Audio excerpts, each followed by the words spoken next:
C'était trop tard. Diana n'était pas sûre de l'heure, mais elle était sûre que c'était bien trop tard pour que quelqu'un appelle. Elle espérait que c'était le téléphone de Marty. Quoi qu'il en soit, elle a juste couvert son visage avec un oreiller et a dit merci, fort, lorsque l'appel s'est arrêté après le 5e sonnerie. Elle venait de réussir à être à l'aise quand la sonnerie retentit à nouveau. « Zut !» s'écria-t-elle, rouvrant les yeux. « Martin, réponds à ton maudit. Zut !» Les mots s'arrêtèrent brusquement lorsqu'elle réalisa que son mari n'était pas dans le lit avec elle. Elle jeta un coup d'œil à l'horloge, 3h37, tout en prenant son téléphone sur la table de nuit et se demandant pourquoi son mari n'était pas là.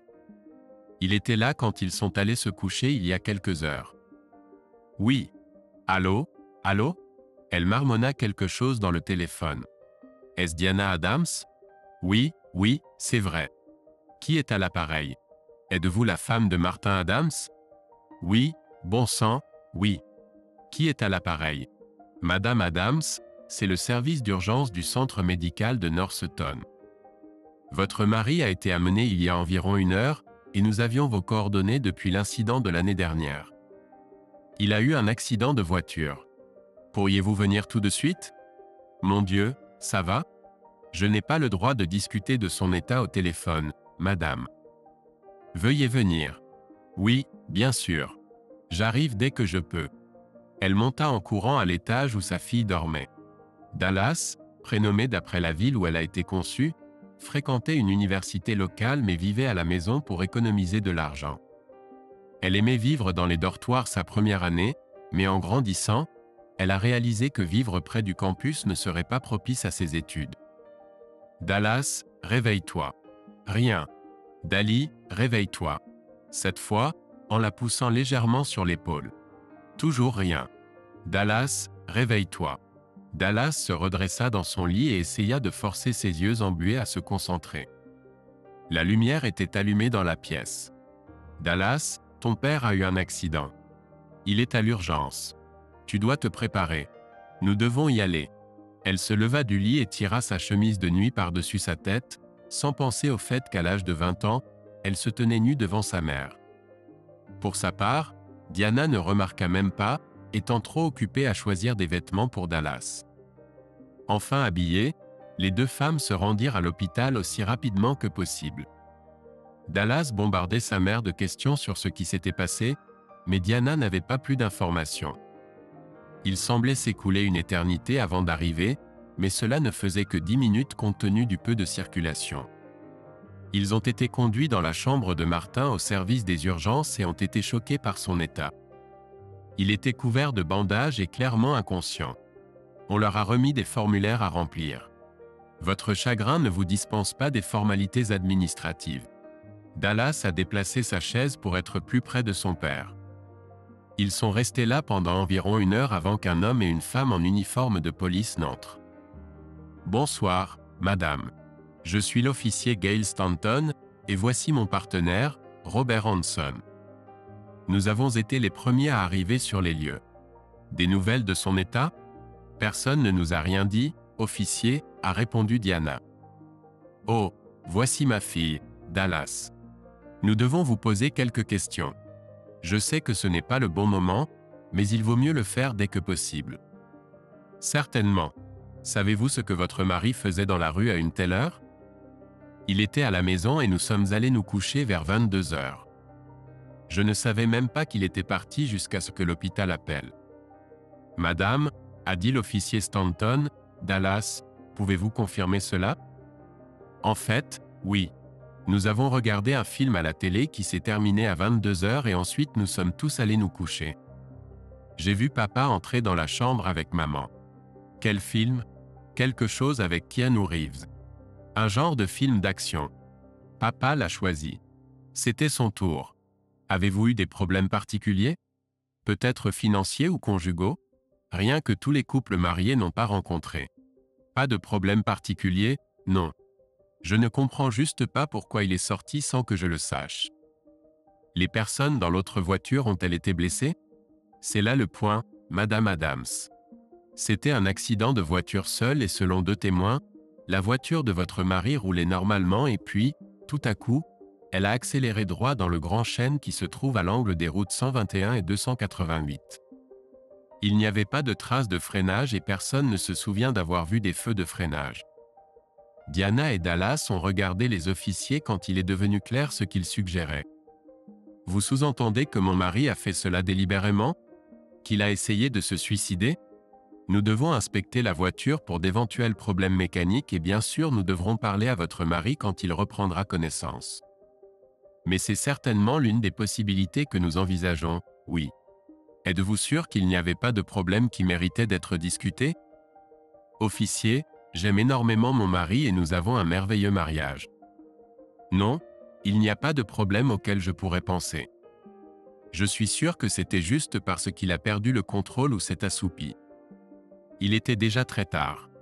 Je suis sûr qu'il y a une explication raisonnable. Diana éclata en sanglots et ne put finir sa phrase.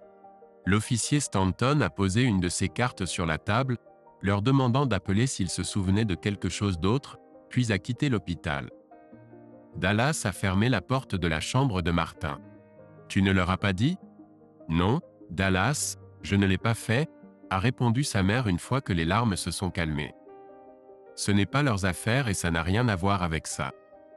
Ton père n'y voyait pas d'inconvénient. Peut-être qu'il dira quelque chose quand ils lui parleront. Ensuite, on verra. » Les jours suivants ont passé lentement.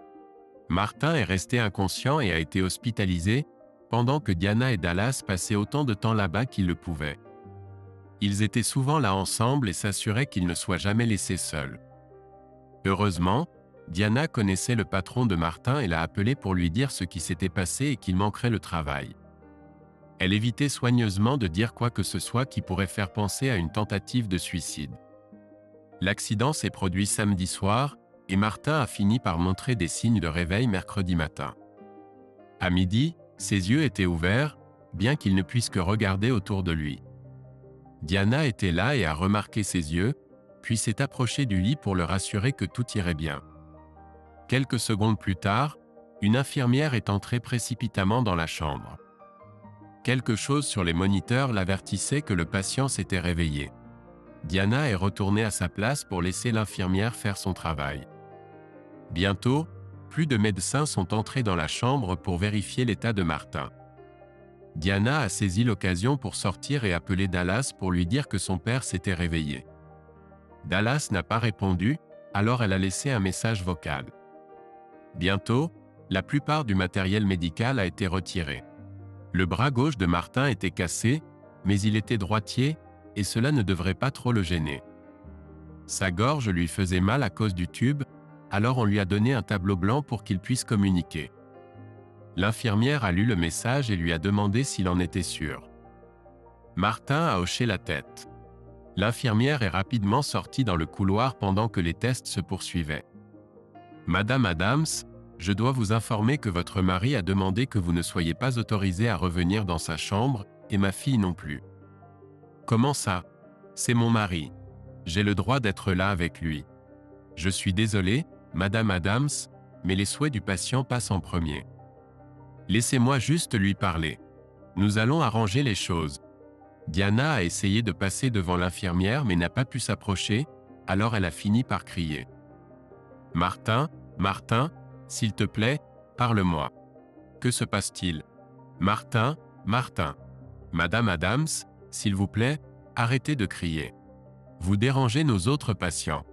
Tu peux attendre à l'extérieur de la chambre si tu veux, mais si on te surprend à essayer d'entrer dans la chambre ou à faire du bruit, on te fera sortir du bâtiment. Est-ce que c'est bien clair? Oui, bien sûr. Diana n'avait pas le choix. Dallas a finalement réussi à arriver à l'hôpital 45 minutes plus tard. Elle a trouvé sa mère assise sur une chaise à l'extérieur de la chambre. « Maman, pourquoi es-tu ici? Ton père nous a interdit d'entrer dans la chambre. » « Nous? Je veux dire, je comprends pourquoi il t'a interdit, mais pourquoi moi? Qu'est-ce que ça veut dire, et pourquoi as-tu mis autant de temps pour arriver ici? Je venais de me réveiller quand Bradley est venu voir comment j'allais. On est un peu. Mon Dieu, tu as couché avec ton copain au lieu d'être ici pour ton père? Désolé, maman, mais il était inconscient quand je suis parti. Dallas répondit d'un ton qui montrait qu'elle n'était pas désolée. C'était vraiment stressant et j'avais besoin de me détendre. Ça a bien marché pour ce que ça vaut. Quand tu en auras l'occasion, tu devrais appeler aussi. Je ne vais pas le faire, et ne parlons pas de ça pour le moment. C'est irrespectueux. L'ironie de la situation fit rire Dallas. Il y eut un coup à la porte, suivi d'une grande brune très attirante. Elle était habillée de façon professionnelle, mais pas comme un médecin, bien que son badge l'identifiait comme une employée. « Bonjour, Monsieur Adams. Je suis le docteur Lasseter, l'une des spécialistes en santé mentale de l'hôpital. Comment vous sentez-vous? Aussi bien que possible, je suppose. 9 jours se sont écoulés depuis l'accident. Il a retrouvé la capacité de parler. Le tableau blanc était du passé. Il a demandé quand il pourrait sortir et n'a jamais pu obtenir de réponse claire. Néanmoins, l'hôpital m'a demandé de vous parler. Cela vous convient? J'ai le choix? Pas si vous voulez rentrer chez vous bientôt. Je dois vraiment vous libérer pour vous laisser partir, répondit le psychiatre avec un sourire perplexe sur le visage. Alors, commençons. Le docteur Lasseter a tiré l'une des chaises jusqu'au lit et s'est assise, croisant ses longues jambes. Il lui a fallu quelques minutes pour parcourir les papiers. D'accord. Donc vous avez été amené il y a un peu plus d'une semaine après un accident, une collision avec un grand arbre. Je vois aussi que vous avez interdit à votre femme et à votre fille de vous rendre visite, et je soupçonne que ces choses sont d'une certaine manière liées. Je vois, répondit Martin. Elle m'a trompé. Malheureusement, c'est une occurrence courante de nos jours, bien que cela ne mène rarement à une telle réaction. Y a-t-il autre chose à cela? Martin est resté silencieux pendant plusieurs minutes. Il ne voulait vraiment pas en parler, surtout avec une jolie femme. Il se demandait s'il avait un gars vraiment âgé avec qui il pourrait parler. Le docteur Lasseter attendait patiemment. Ce n'était pas la première fois qu'elle devait attendre que quelqu'un se force à parler. Sa patience fut récompensée. J'ai souffert de dépression, je pense. Rien qui ait été diagnostiqué ou quoi que ce soit. J'étais juste, enfin, comme je l'ai dit, déprimé. À cause de quelque chose de spécifique ou juste en général. Je pense que je ne pouvais pas, puisque je n'avais pas d'érection, un peu plus d'1 an. Après l'accident précédent, n'est-ce pas? Bien sûr, elle le savait. Elle avait probablement tout son historique médical entre ses mains. Elle voulait juste qu'il le dise. D'accord. Ce n'était même pas un accident. J'étais à l'arrière, mon patron était à côté du conducteur, et son patron conduisait. Nous avons été percutés par l'arrière. Il n'y avait pas d'airbag ou même de très gros dégâts, mais je n'étais pas préparé à ça. J'ai heurté ma tête sur le siège devant moi. Je suppose que c'était la raison. Le rapport dit que vous avez subi un choc et une légère commotion cérébrale. Mes médecins ne pouvaient pas l'expliquer. Aucun des médicaments, ça n'a marché du tout. Ils ont fait une batterie de tests, plusieurs fois, et la meilleure explication que j'ai eue, c'est qu'il s'est passé quelque chose et qu'une partie de mon cerveau a été endommagée. Donc vous ne pouviez pas avoir d'érection, ce qui a fini par rendre votre femme insatisfaite de votre vie sexuelle, ce qui a fini par la pousser à avoir une liaison. Cela vous a finalement usé et a conduit aux événements de cette soirée. Est-ce quelque chose comme ça? En gros, oui. Et combien de temps a-t-il fallu avant que votre femme fasse cela? 7 ou 8 mois, je pense. Nous avons essayé de régler les choses de différentes manières. Eh bien, vous savez qu'il existe certains types d'aide. Oui, je comprends comment ça marche, Monsieur Adams. J'ai déjà eu des relations sexuelles auparavant. Bien sûr, désolé. Je me sens juste un peu mal à l'aise. Quoi qu'il en soit, au début, tout allait bien et nous espérions que ma capacité reviendrait. Nous parlions de passer tout le week-end au lit, en passant un très bon moment. Bien sûr, cela ne s'est jamais produit. Finalement, cela a duré si longtemps qu'elle a décidé de s'occuper de ses besoins ailleurs. Vous en a-t-elle parlé au préalable? Non. J'ai découvert cela quand je suis rentré du travail plus tôt. Cliché, je sais. Et non seulement elle était à la maison avec son amant, mais ma fille et son petit ami étaient là aussi. L'ont-ils fait en groupe? Demanda le docteur Lasseter, le choc évident dans sa voix. Non, Dieu merci. Diana et Bill étaient dans la chambre et Dallas et Brad étaient dans le salon. C'est ainsi que j'ai découvert que ma femme me trompait et que ma fille était au courant et apparemment approuvait. Ce qui explique pourquoi votre fille a également été bannie. Oui. Oh, et si je ne l'ai pas mentionné auparavant, Bill, le père de Brad. Nous le connaissions déjà par hasard, en tant que père du petit ami de notre fille. J'ai ensuite appris que c'était la fille qui avait suggéré Bill à sa mère.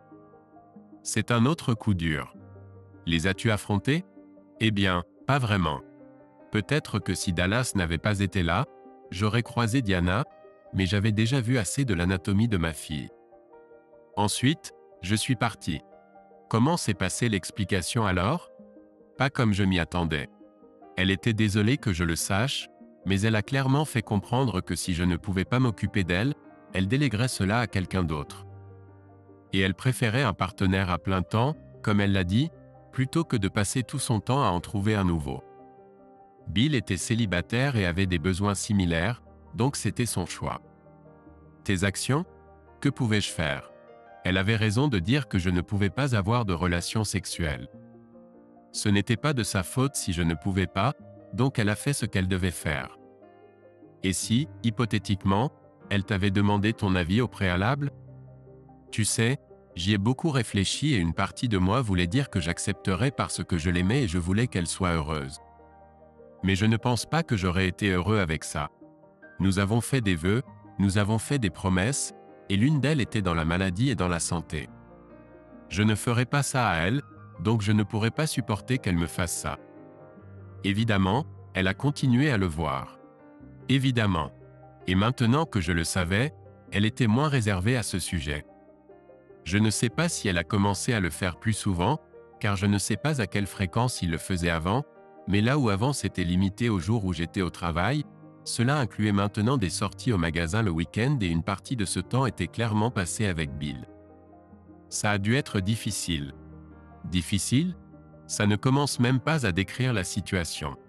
Mais encore une fois, je ne pensais pas pouvoir faire quoi que ce soit. Elle méritait une vie sexuelle, mais je ne pouvais pas la lui offrir et tout cela me tuait. Raconte-moi la nuit où l'accident est arrivé. Toute la famille regardait le film à la télévision. J'ai gardé ma douleur, c'est-à-dire ma douleur émotionnelle, pour moi. Je pense que c'était une erreur, mais je ne voulais pas accabler Diana ou Dallas. Ils se sont embrassés et ont fait un câlin pour se souhaiter bonne nuit tandis que j'ai eu un bonsoir de Dallas. Je pense que c'est à ce moment-là que j'ai réalisé qu'elle avait complètement perdu tout respect pour moi en tant que père et en tant qu'homme.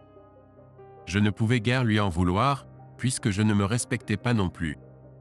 Je me suis préparé pour aller au lit, comme d'habitude. Diana a fait de même. Tout était pareil comme toujours, chaque nuit, la même chose. J'ai attendu que Diana s'endorme, puis je me suis habillé et attrapé mon portefeuille et mes clés. Je suis monté et j'ai regardé dans la chambre de Dallas. Elle dormait aussi. Je lui ai envoyé un baiser et dit au revoir. Je suis allé dans ma voiture. Je savais qu'il y avait des airbags là-bas, mais je pensais que si je le frappais assez fort, cela n'aurait pas d'importance. Je n'avais pas de plan précis, j'ai juste conduit dans la région. Je connaissais le Grand Chêne, je suis passé devant pour la première fois et j'ai réalisé qu'il n'y avait pas d'obstacle et une approche assez directe. J'ai conduit autour et je me suis dirigé droit vers lui. Ils sont restés silencieux pendant quelques minutes, laissant chacun le récit s'imprégner dans leur esprit. Finalement, le médecin prit la parole. « Monsieur Adams, je tiens à vous remercier d'avoir été si ouvert et honnête avec moi. C'est une grande rareté. Je vais vous laisser vous reposer un peu et réfléchir à ce que vous m'avez dit. Est-ce que ça vous irait si je revenais demain? Je ne vais nulle part, dit-il sarcastiquement. Ils se serrèrent la main et le docteur Lasseter quitta la pièce. Martin prit son téléphone portable, qu'il avait laissé à la maison cette nuit-là, et que Diana lui avait apporté avant qu'il ne lui dise de ne pas le faire, et répondit à plusieurs messages et emails. Il informa également son patron des dernières nouvelles. Puis il ferma les yeux et essaya de dormir un peu. De retour à la maison, Diana essaya de se contrôler. Elle avait l'impression que Marty était d'accord avec sa rencontre avec Bill, qu'il le lui avait offert en cadeau parce qu'il l'aimait tellement. Même quand elle a entendu parler de l'incident pour la première fois, elle ne croyait plus que c'était un accident. Elle était sûre que cela n'avait rien à voir avec cela, mais maintenant elle n'en était plus si sûre. Elle soupçonnait que la police parlait à son mari, mais espérait qu'il ne disait rien sur sa relation avec Bill. La police ne l'avait pas recontacté depuis le sexe hors mariage n'est pas techniquement un crime, donc peut-être pensait-il simplement que c'était une tentative de suicide et en était resté là. Affaire classée. Cependant, cela ne le dérangeait jamais vraiment, n'est-ce pas? Si c'était le cas, elle ne s'en souvenait pas, et en plus, elle n'allait pas vivre une vie de célibat juste parce qu'un idiot avait décidé de piéger le patron de son mari.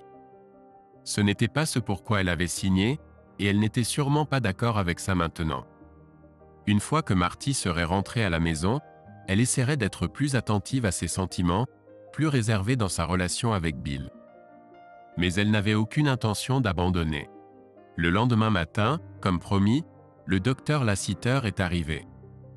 Marty a remarqué les changements extérieurs dans la tenue du bon docteur. Hélas, le petit Marty est resté un reclus.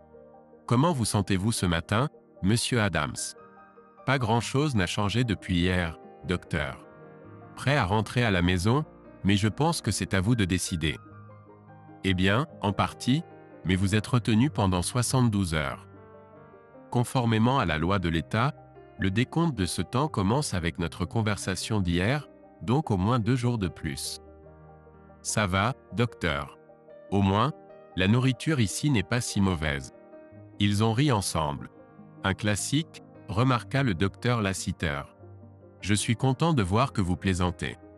Moi aussi. Cela fait longtemps, et par longtemps, je veux dire des mois depuis que je me suis senti comme moi-même. J'étais un grand plaisantin, au point de parfois agacer Dallas. Avez-vous eu d'autres pensées sombres? Pouvons-nous trouver d'autres coins sombres dans votre esprit? Vous savez, docteur, ce n'est pas le cas. J'ai passé 1 an à me sentir assez déprimé et je suis déprimé depuis quelques mois. Je ne le ressens plus. Cela a laissé place à la colère et à la déception. Déçu par Diana et Dallas, bien sûr plus par Diana, mais surtout déçu par moi-même de ne pas avoir défendu mes droits, de ne pas avoir laissé ma femme savoir que ce qu'elle faisait était inacceptable. Comptez-vous prendre cette position maintenant? Sans aucun doute. Bien que j'avoue être tenté de simplement divorcer, je dois accepter une partie de la responsabilité de l'avoir laissé me dominer. Mais si elle accepte d'arrêter de voir Bill, alors je suis prêt à consulter un thérapeute et à essayer de réparer notre mariage. Je comprends votre détermination, monsieur Adams. Je vois rarement un tel revirement se produire si rapidement. J'ai eu beaucoup de temps pour réfléchir pendant que j'étais allongé ici avant notre rencontre. J'apprécie que vous m'ayez donné l'occasion de m'exprimer, de le dire à quelqu'un. Cela m'a permis de me concentrer sur mes pensées. Excellent, monsieur Adams. Tout simplement excellent. Dans ce cas, je vais terminer aujourd'hui. Je passerai demain pour une dernière discussion, mais je ne vois aucune raison pour que vous ne puissiez pas partir comme prévu. J'ai hâte, docteur. Diana et Dallas étaient là pour le récupérer à sa sortie. S'il voulait essayer de changer les choses, il devait commencer par agir comme si les choses allaient changer. Les airbags ont été étonnamment efficaces, beaucoup plus efficaces que Marty ne s'y attendait. Le pire a été la commotion cérébrale qu'il a subie, ce qui l'a obligé à passer beaucoup de temps à se reposer et à se détendre dans l'obscurité. La télé était éteinte et une musique douce jouait en arrière-plan. Sa femme et sa fille le couvaient. Tout allait bien pendant un peu plus d'1 semaine jusqu'à ce que Diana annonce qu'elle devait aller faire des courses. Non, Marty a dit calmement. Quoi? Diana a répondu, confuse. Marty, il y a des choses dont nous avons besoin, y compris certaines de tes crèmes cicatrisantes. Fais une liste pour Dallas. Elle peut y aller, pourquoi m'impliques-tu là-dedans, papa? En plus, j'ai prévu de voir Bradley. Alors tu as intérêt à finir tes courses rapidement, n'est-ce pas? Diana, la liste. C'est drôle, Martin. Tu ne peux pas rentrer à la maison et tout chambouler comme ça. Dallas a des projets et moi je vais au magasin et c'est final. Tu me prends pour un idiot, Diana? Idiot? Non, Marty, bien sûr que non. Pourquoi tu demandes ça?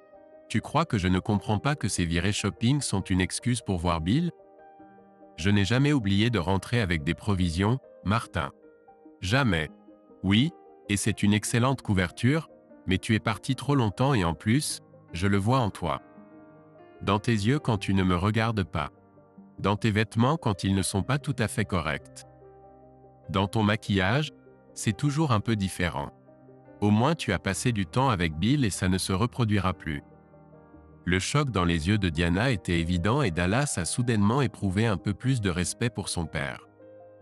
Marty, s'il te plaît. Nous en avons déjà discuté. Maintenant je ferai de mon mieux pour être plus prudente. Apparemment, je suis devenue un peu trop détendue à propos de mes rencontres, mais bien sûr je n'abandonnerai pas. J'ai le droit d'avoir une vie sexuelle et j'ai l'intention d'en avoir une. Alors nos vœux ne signifient rien? Abandonner tout le monde? Dans la santé et dans la maladie? Eh bien, c'est une partie de la maladie et tu ne laisses pas les autres derrière, mais tu vas le faire maintenant. Tu arrêtes de voir Bill et nous irons chez un conseiller pour réparer notre mariage ou pas et j'appellerai l'avocat du divorce lundi. Tu ne feras pas ça, Martin Adams. N'ose même pas me menacer. Si je pouvais avoir des relations sexuelles avec toi et seulement toi, je le ferais, mais je ne peux pas. Et ce n'est pas de ma faute. Je n'ai pas causé l'accident. Je n'étais même pas là. Soudain, parce que je n'y suis pour rien, ma vie sexuelle est terminée et je devrais juste l'accepter. Ça n'arrivera pas. Alors je vais faire des courses, voir Bill et prendre soin de mes besoins. Si tu veux en parler plus tard ce soir, nous pourrons le faire. Mais n'ose même pas penser que tu peux me dicter ce que je peux faire ou ne pas faire. Sans attendre un autre mot de son mari, Diana sortit de sa porte d'entrée en la claquant si fort que les fenêtres tremblèrent.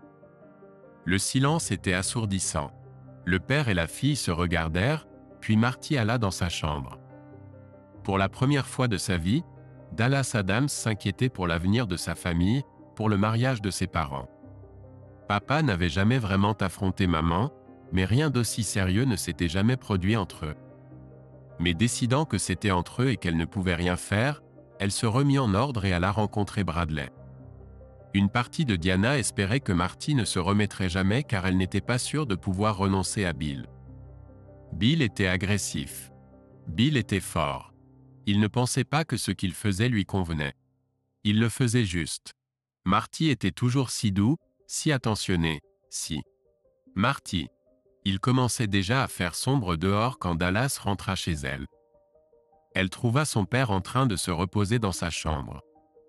Il y avait une faible lueur qu'elle réalisa provenir de la salle de bain, où la lumière était allumée et la porte légèrement ouverte.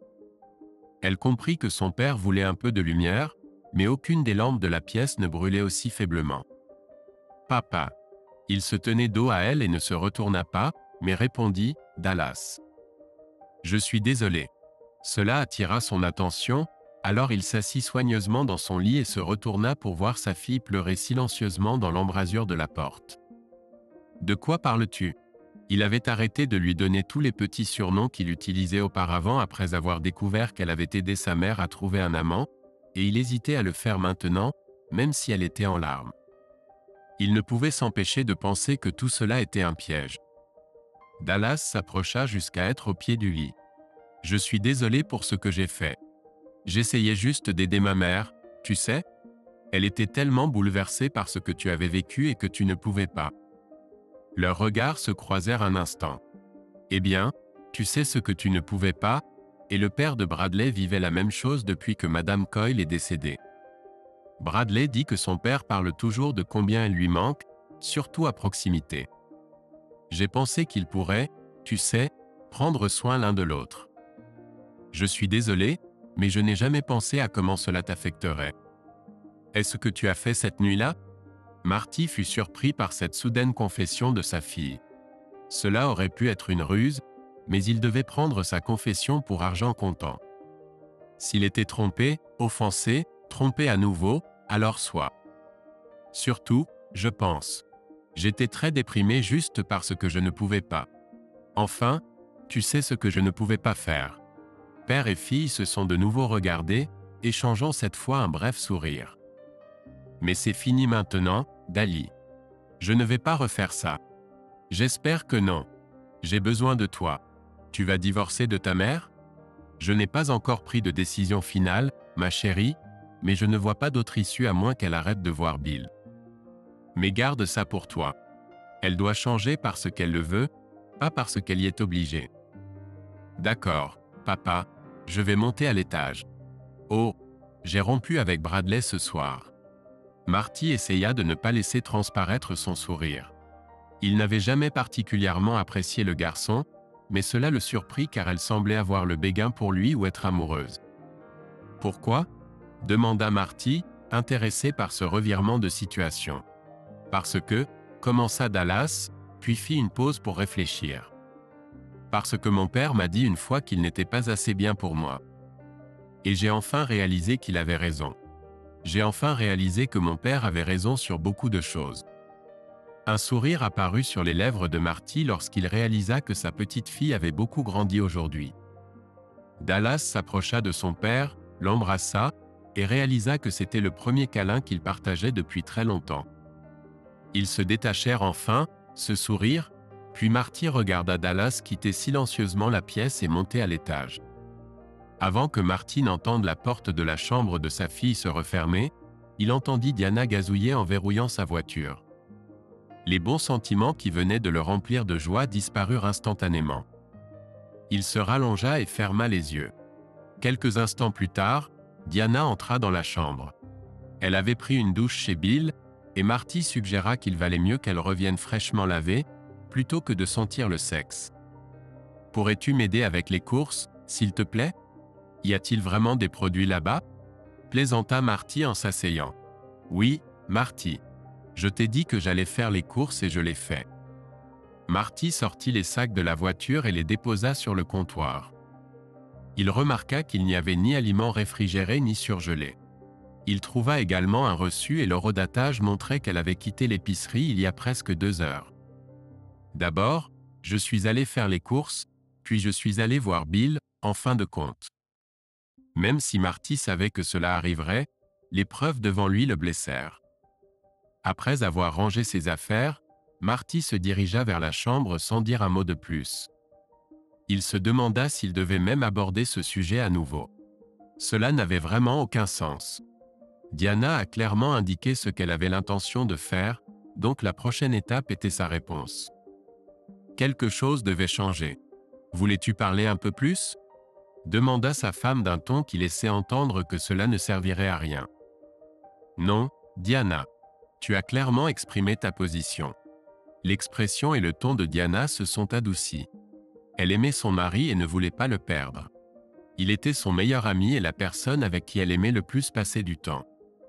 Elle ne pensait vraiment pas qu'organiser sa propre satisfaction sexuelle, compte tenu des circonstances, devrait poser problème. Et elle espérait que Marty finirait par penser de la même manière. Diana hocha la tête avec approbation et se dirigea vers son placard pour s'habiller. Elle avait envisagé de renouer avec une certaine intimité avec son mari qui lui manquait, mais ce soir-là n'était pas le bon moment.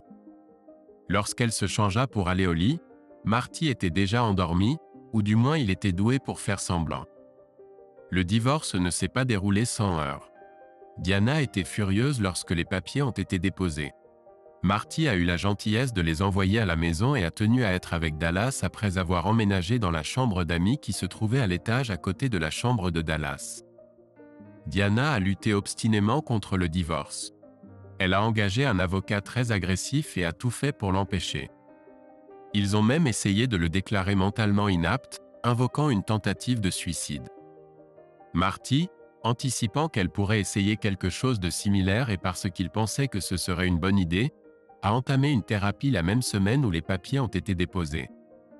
Le psychologue qui l'a consulté était réputé, et lorsqu'il a témoigné que Marty n'était définitivement plus en danger de suicide, le juge a été d'accord.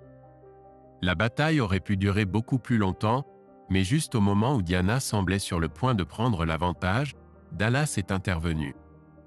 Elle a clairement fait comprendre à sa mère qu'elle avait tort, que les besoins de Diana ne l'emportaient pas sur les vœux et les promesses qu'elle avait faites. La vie n'est pas toujours juste, et elle devait être là pour son mari et souffrir à ses côtés. Dallas a également fait comprendre que toute résistance supplémentaire endommagerait leur future relation mère-fille, peut-être pour toujours. Face à la perte de son mari et de sa fille, Diana a senti qu'elle n'avait pas le choix et a abandonné son opposition au divorce. La maison a été vendue. Marty a accepté de verser une pension alimentaire pendant plusieurs années, sachant que le juge l'ordonnerait de toute façon. Diana a loué un appartement avec 2 chambres non loin de son travail et a pu travailler à plein temps 8 mois après la finalisation du divorce. Mais le divorce l'a laissée amère, surtout quand Bill lui a fait savoir que c'était fini entre eux. On dirait qu'il y avait encore quelques femmes avec qui il a couché, et Diana a perdu son attrait une fois qu'elle n'était plus mariée. Dallas a continué à fréquenter l'université, restant alternativement chez ses 2 parents, bien qu'avec le temps Diana ait commencé à se comporter en victime et à continuer à blâmer Marty pour le divorce. Encore une fois, quand Dallas a entendu sa mère dire « Si seulement il était plus compréhensif », elle lui a crié « As-tu pensé à papa ?» Marty est entré dans le club faiblement éclairé vers 22 heures. C'était vendredi soir et il voulait juste sortir de la maison. Il cherchait juste un passe-temps agréable à court terme. Il voulait boire quelques verres et peut-être danser. Il s'est assis au bar et a commandé un rhum coca.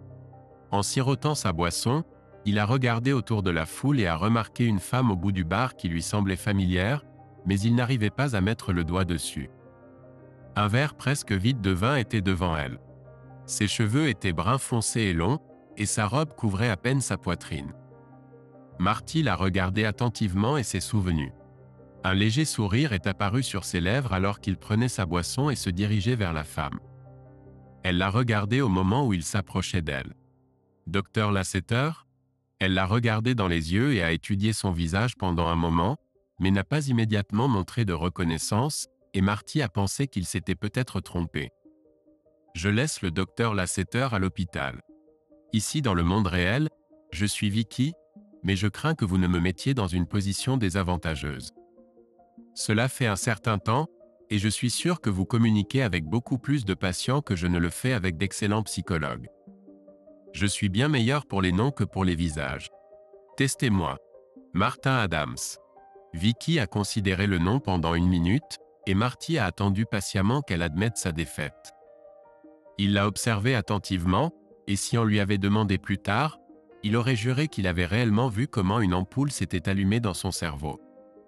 Ah, Monsieur Adams, une femme infidèle et une collision plutôt soudaine avec un arbre, si je ne me trompe pas.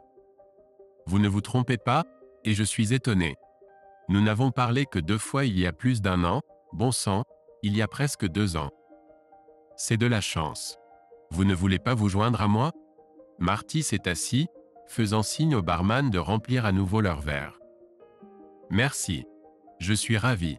Alors, qu'est-ce qui t'amène ici ce soir? Sors-tu avec quelqu'un? A demandé Marty. J'essaie, a répondu Vicky, et l'éclat dans ses yeux laissait clairement entendre ce qu'elle voulait dire. Vraiment? Je pensais me souvenir d'une pierre assez impressionnante à votre doigt. Peut-être que c'était le cas. Il n'a pas fallu longtemps avant que mon divorce ne soit finalisé.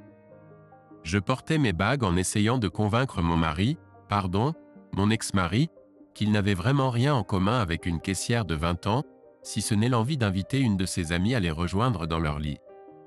J'ai bien peur de ne pas avoir réussi. Mon Dieu, sont-ils toujours ensemble? Cela peut vous surprendre un peu, Monsieur Adams, mais après la finalisation de mon divorce, j'ai complètement perdu tout intérêt pour l'état matrimonial de Wayne. Je n'en ai pas la moindre idée. C'était certainement une question stupide, et s'il vous plaît, appelez-moi Marty, ou Martin, ou même un idiot. N'importe quoi sauf Monsieur Adams.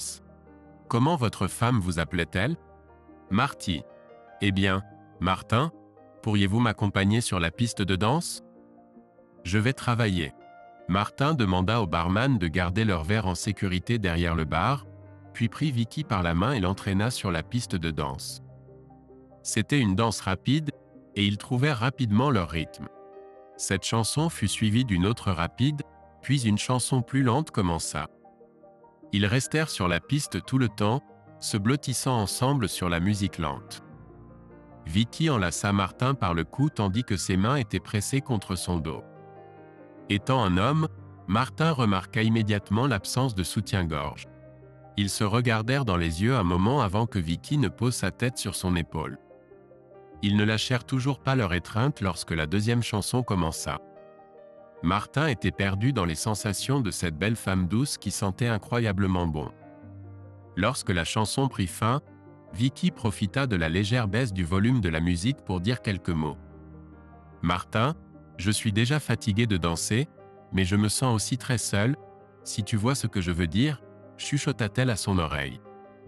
Et toi, ça te dit de me ramener chez toi et de remédier à ça ?»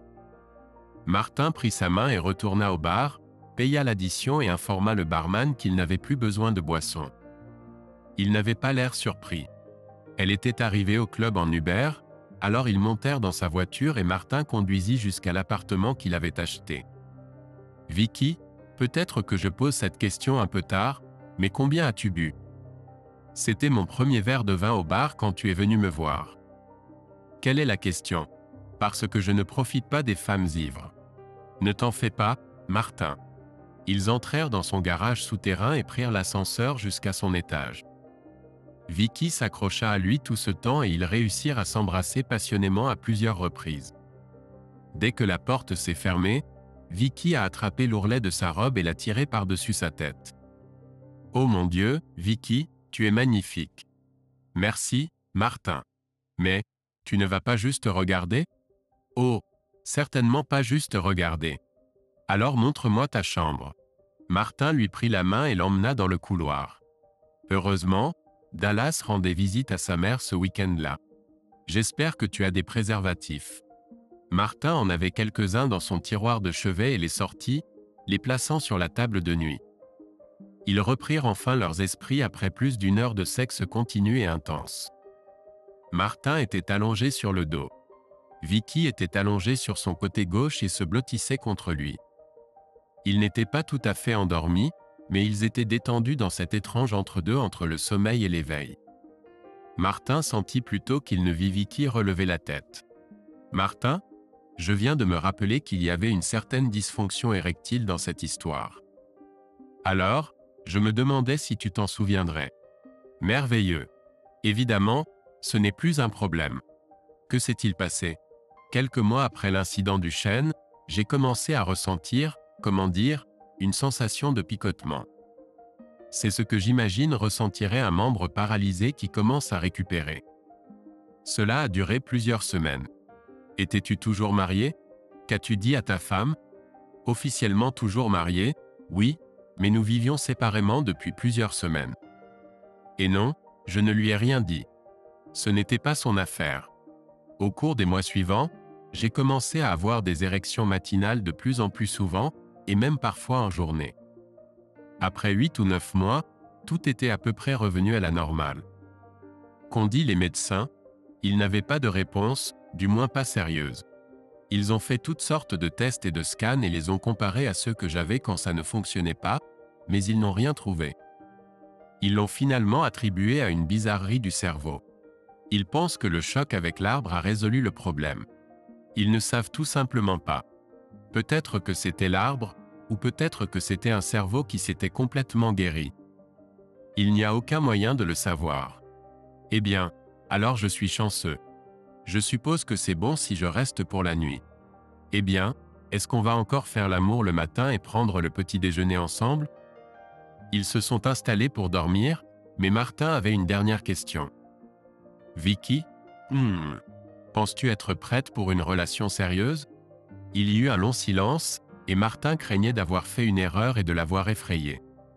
Il s'attendait presque à ce qu'elle se lève du lit et demande à rentrer chez elle. Il n'y avait aucun doute sur son attirance pour lui, et ce n'est pas seulement sa beauté physique. Elle était intelligente et il appréciait sa compagnie. Bien sûr, ce n'était pas encore de l'amour, mais après le divorce, elle était la première femme à laquelle il pensait sérieusement. Peut-on en parler demain matin ? Certainement. Bonne nuit, Vicky.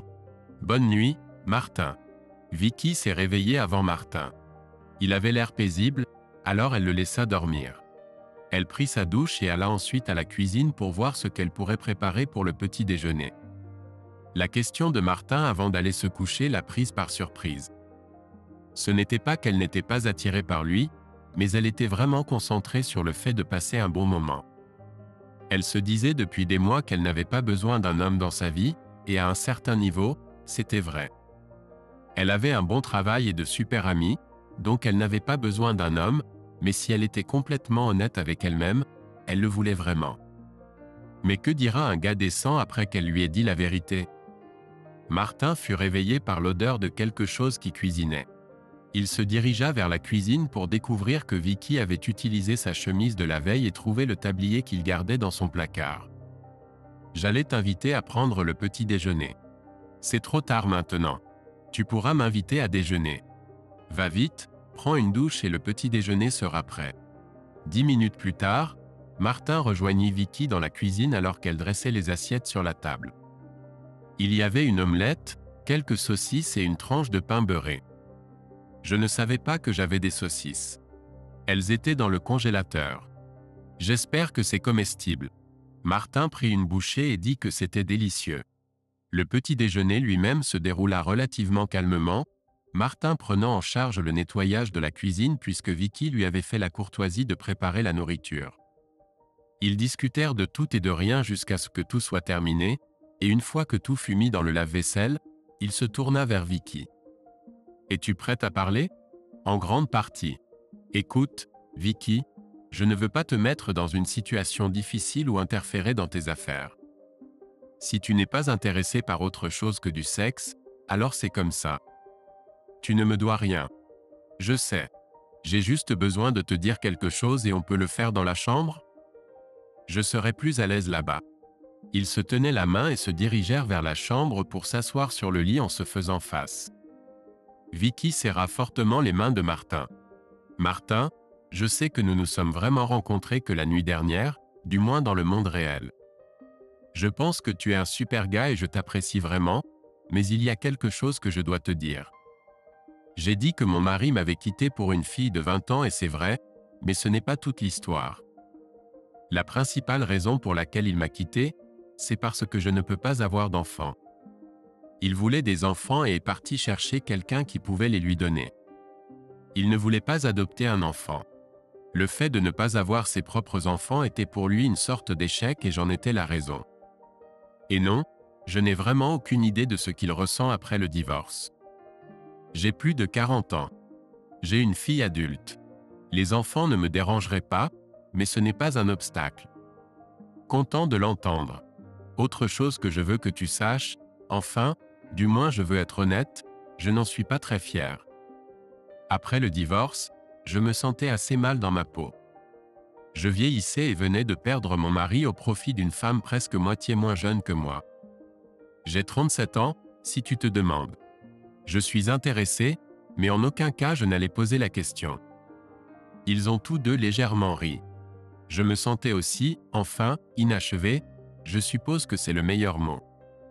Pour dire la vérité, je ne me sentais pas du tout femme. Comment peut-on être une femme et ne pas pouvoir avoir d'enfants? Je sais ce que tu penses, mais c'est exactement ce que je ressentais à l'époque. Alors, j'ai décidé de prouver que je suis une femme. Et si je ne pouvais pas être une femme en ayant des enfants, alors j'allais être une femme satisfaisant les hommes. Principalement de manière anonyme, mais il y en avait beaucoup.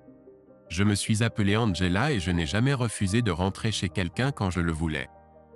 Cela a duré plusieurs mois jusqu'à ce que je réalise que c'était un comportement autodestructeur et que j'ai commencé à voir un thérapeute.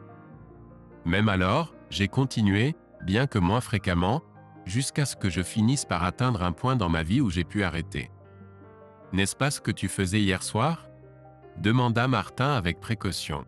Il ne jugeait pas et ne voulait pas qu'elle le pense, mais hier soir, elle était une cougar à la chasse. Il n'y avait aucun doute là-dessus. Oui, c'était le cas. J'ai des besoins en tant que femme et il m'arrive parfois de sortir pour les satisfaire. Mais si avant je partais généralement avec le premier qui m'appelait, maintenant je suis sélective dans mes choix. Il y a eu de nombreuses nuits où je suis rentré seul à la maison et, tu sais, j'ai tout géré moi-même. Je suppose que je devrais être contente d'avoir réussi le test.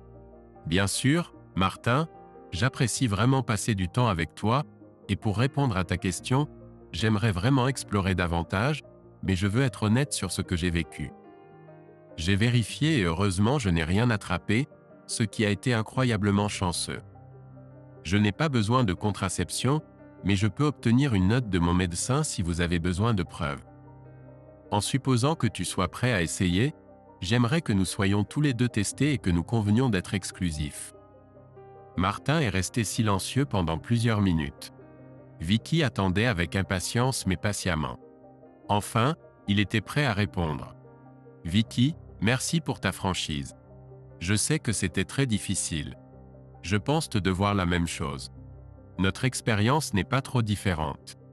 Après mon divorce, j'étais content d'avoir franchi le pas mais je me sentais déprimé par mon incapacité.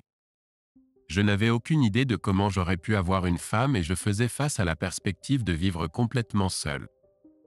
Mon thérapeute a souligné qu'en vieillissant, de nombreuses femmes perdent de l'intérêt pour les rapports sexuels et préfèrent l'affection non sexuelle. Je pensais devoir trouver une femme beaucoup plus âgée que moi ou attendre quelques années. Quand j'ai recommencé à avoir une érection et même quand tout semblait revenu à la normale, je n'étais pas dans la meilleure condition. Et tout comme tu as ressenti le besoin de prouver que tu étais une femme, j'ai ressenti le besoin de prouver que j'étais un homme. Je suis beaucoup sorti pour trouver des femmes à séduire, prouvant, du moins dans mon esprit, à quel point j'étais un étalon. Je n'étais pas plus exigeant que toi. Certaines femmes étaient un peu comme, eh bien, disons simplement que j'ai fréquenté quelques filles faciles et tourné beaucoup de poignées de porte. Cela a duré un certain temps et je n'ai pas eu autant de chance que toi. J'ai été réveillé par une attaque de gonorrhée, en plus d'avoir dû avouer à mon médecin que je ne savais pas quels étaient les noms de mes partenaires sexuels. Nous avons tout clarifié et pendant la thérapie, j'ai commencé à me concentrer sur mon comportement. Cela fait longtemps que je n'ai pas été avec une femme sans protection, mais je suis heureux de me faire tester et je n'ai aucun problème à être exclusif. Alors, est-ce qu'on va essayer? Toi et moi? Demanda Vicky en clignant des yeux et sachant déjà la réponse. Je parie que si, répondit Martin à cette question rhétorique. L'approvisionnement en préservatifs de Martin était épuisé avant midi. La confrontation presque inévitable avec Diana a eu lieu après que Martin et Vicky aient été en couple pendant environ 3 mois. Leur relation était très solide et Vicky s'entendait bien avec Dallas. Martin et Vicky avaient leur propre maison, mais ils passaient toutes les nuits ensemble et il semblait qu'ils allaient se marier. Ils sont allés dans un club destiné à un public plus mature. Il y avait un DJ qui jouait de la musique et les intérieurs étaient conçus pour séparer la piste de danse des tables, permettant une vraie conversation. Martin et Vicky ont apprécié leur boisson et ont discuté de ci de là.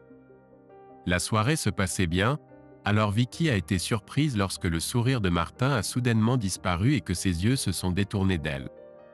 Elle a suivi son regard. Martin et Diana se sont presque vus en même temps. Alors que le visage de Martin est devenu neutre, celui de Diana affichait un sourire alors qu'elle se dirigeait vers la table. Diana est restée amère après le divorce, même après tout ce temps.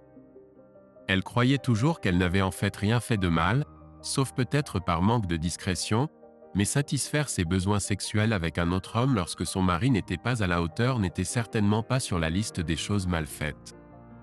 Ainsi, lorsqu'elle s'est approchée de la table, son intention n'était pas d'être gentille.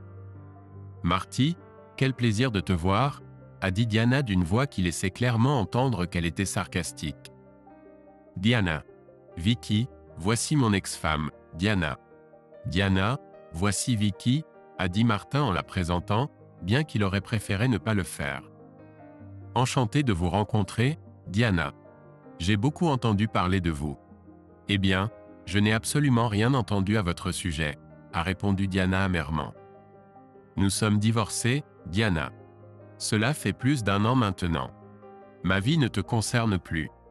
Maintenant, si tu permets, » a laissé entendre Martin, mais l'implication était claire. Il invitait clairement son ex-femme à les laisser seuls. « Oh, bien sûr, Martin. Je ne voudrais pas déranger votre rendez-vous. Mais Vicky, il y a quelque chose que je dois te dire. »« Et que pourrait-ce être ?» a demandé Vicky, jetant un coup d'œil à Martin avant de regarder à nouveau Diana. « Tu ne voudras probablement pas te frotter à lui. Nous avons divorcé parce qu'il ne pouvait plus le faire. » Martin observait attentivement Vicky, attendant sa réponse, et Vicky a réprimé un petit rire. Elle a demandé à Martin, levant les sourcils. « Est-ce vrai? Je ne pense pas que tu en aies parlé. » Martin s'est contenté de hausser les épaules. C'était le jeu de Vicky. Diana pensait les avoir à sa merci, qu'elle avait semé la pagaille dans la relation de Marty comme il l'avait fait avec elle et Bill. Elle allait apprécier cela. Cependant, son bonheur a été de courte durée. C'est bien, alors, car si la chose sur laquelle je rebondissais la nuit dernière n'était pas en érection, alors une vraie érection me tuerait probablement. Le sourire de Diana a immédiatement disparu. Vicky et Martin se sont échangés des regards qui moquaient légèrement la tentative pathétique de Diana de se mettre entre eux, et Diana semblait simplement confuse. « Attends, de quoi parle-t-elle, Marty? Tu ne veux pas dire que cette fichue chose fonctionne, n'est-ce pas? » Il semble que lors de rares rencontres, Dallas ne lui a pas parlé de la vie personnelle de Martin. Comme une championne, Diana, toujours aussi douée. Mais comment est-ce possible? Les médecins ont-ils trouvé un remède? Martin et Vicky sont restés silencieux, laissant Diana devenir encore plus excitée. Allez, Marty. Ce problème a mis fin à mon mariage. Je pense mériter au moins de savoir ce qui n'allait pas. Le sourire a disparu du visage de Martin. Tout d'abord, Diana, c'est ton comportement qui a mis fin à notre mariage, pas ma condition. C'est toi qui as choisi de faire ce que tu as fait, pas moi.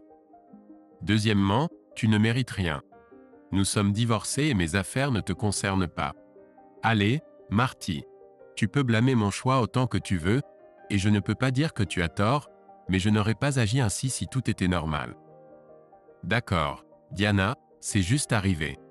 Les médecins pensent que quel que soit le problème après mon premier accident, il a juste eu besoin de temps pour récupérer. Si tu avais été patiente et restée avec moi pendant ma maladie comme nos vœux le disaient, nous serions toujours mariés. La bouche de Diana s'est ouverte alors qu'elle essayait de trouver quoi dire. Cette information l'a choquée. Je n'arrive pas à croire ça. Dieu doit vraiment me détester. Il veut juste croire aux vœux, marmonna Martin. Que était-ce? Demanda Diana, les yeux pétillants. Rien, absolument rien. Maintenant tu sais. Pourrais-tu nous laisser pour le reste de notre soirée? Diana est restée pensivement pendant environ 30 secondes, puis a regardé Martin dans les yeux. Tu as raison, Marty. Je suis désolé d'avoir agi à tort. J'ai été courte vue et égoïste. J'aurais dû être plus forte. J'ai ruiné un bon mariage. Je suis vraiment désolé.